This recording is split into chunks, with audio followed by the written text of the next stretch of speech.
ஓம் சாய்ராம், ஜெய் சாய்ராம். எல்லாரும் நல்லா இருக்கணும். எல்லாருக்கும் நல்லதே நடக்கணும். அன்பு குழந்தையே, என்னுடைய இந்த தீபம் தொட்ட மறுநொடியே நிச்சயமாக எல்லா விஷயங்களும் உனக்கு நல்லதாகவே நடக்க போகுது. நீ எதிர்பார்த்த அந்த மங்களகரமான வெற்றி செய்தியும் இப்போது உன்னை தேடி வந்து சேரப்போகுது என் செல்லமே. எப்பவுமே எந்த சூழ்நிலையிலும் யாரையும் எதிர்பார்க்காம உனக்கான வழியில நீ தனியாகவே செல்ல தயாராக இரு. ஏன்னா இந்த உலகத்துல யார் எப்போ உன்னை கைவிட்டு போவாங்க, யார் எப்போ உன்னை கீழே தள்ளி விடுவாங்கன்றத சொல்லவே முடியாது. நீ எதுவுமே உன்னுடையது இல்லை, யாருமே உனக்கானவர்கள் இல்லை என்பதை புரிஞ்சுக்கிட்டினாலே பாதி துன்பங்கள் உன்னை நோக்கி வராது.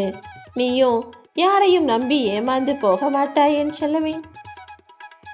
காசு பணம் வசதின்னு இருந்தா தூரத்து சொந்தம் கூட உனக்கு நெருங்கிய சொந்தம் போல அடிக்கடி உன்னை தேடி வந்து பார்ப்பாங்க. இதுவே கடன் கஷ்டம் பிரச்சனைன்னு உனக்கு இருந்ததுன்னா உனக்கு நெருங்கிய சொந்தம் கூட தூரத்து சொந்தமாக உன்னை விட்டு விலகி போவாங்க. ஆனால் இந்த சாயப்பா எப்போதும் எந்த சூழ்நிலையிலும் உன்னை தவிக்க விட மாட்டேன், தனியாகவும் விட மாட்டேன். எல்லார்கிட்டையும் நீ விட்டு கொடுத்து போனாலும் யாருமே உனக்கு பெருசா மதிப்பு கொடுக்கல. இனிமேலும் நீ யாருக்காகவும் யோசிக்காம உறவுகளை விட்டு விலகி நில்லு. ஏன்னா தன்மானம் முக்கியம்தான். உன் நல்ல மனசும் குணமும் எனக்கு புரியுது. ஆனா எல்லாருக்காகவும் நல்லது நினைக்கிற உன்னை யாருமே புரிஞ்சுக்கலன்னு தெரியும் போது நீ அவர்களை விட்டு விலகி நிற்பது தானே சிறந்தது. உனக்காக துடிக்கக்கூடிய இதயமாக இந்த சாயப்பா நான் இருக்கேன். உன் வாழ்நாள் முழுவதுமே யாரை நம்புறதுன்ற கேள்விக்கு இன்னும் உனக்கு பதில் கிடைக்கல. பரவாயில்லை என் செல்லமே, பொறுமையாக காத்துரு. இங்கு கடைசி நிமிடத்தில் கூட மாறிய ஆட்டங்கள் நிறைய இருக்கு. எந்த சூழ்நிலையிலும் எந்த நேரத்திலும் இந்த சாயப்பா உன்னை தவிக்க விடவோ கஷ்டப்பட விடவோ மாட்டேன். என்னதான் நீ உறவுகளுக்காக அனுசரித்து விட்டு கொடுத்து வாழ்ந்தாலும் சில தருணங்கள்ல என்னடா இது மனிதர்கள் இவ்வளவு மோசமா இருக்காங்களே, நம்ம கூட பேசாம நமக்காக வாழ்ந்திருக்கலாமேன்ற விரக்திய உனக்குள்ள உண்டு பண்ணிடுவாங்க.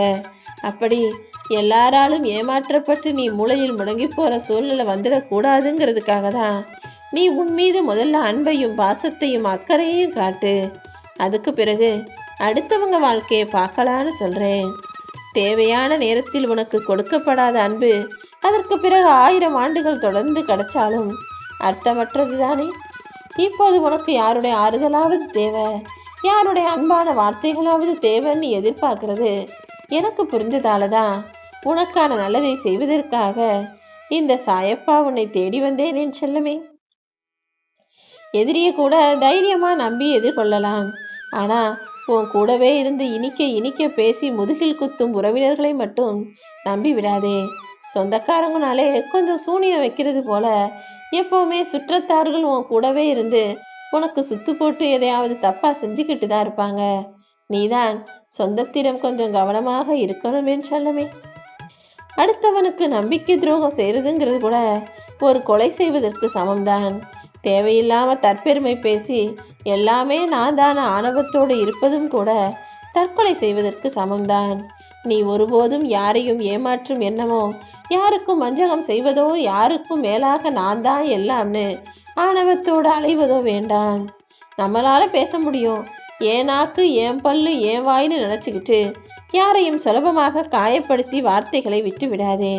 ஏன்னா நீ இப்படி தப்பான வார்த்தைகளை பேசும்போது உன் மனசுல நல்ல எண்ணங்கள் இருக்கோ இல்லையோ, ஆனா உனக்கு எதிரில் இருப்பவரின் அன்பை நீ இழந்து விடுவாயே என் செல்லமே.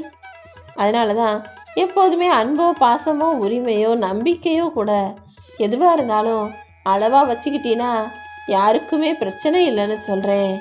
அளவு கடந்த அன்பினால் வரும் கோபங்களையும் நீ புரிஞ்சுக்க தயாரா இருக்கணும். ரொம்ப அன்பு வைக்கும்போது அங்க ஏதாவது ஒரு காரணத்துக்காக பிரச்சனை வரதான் செய்யும்.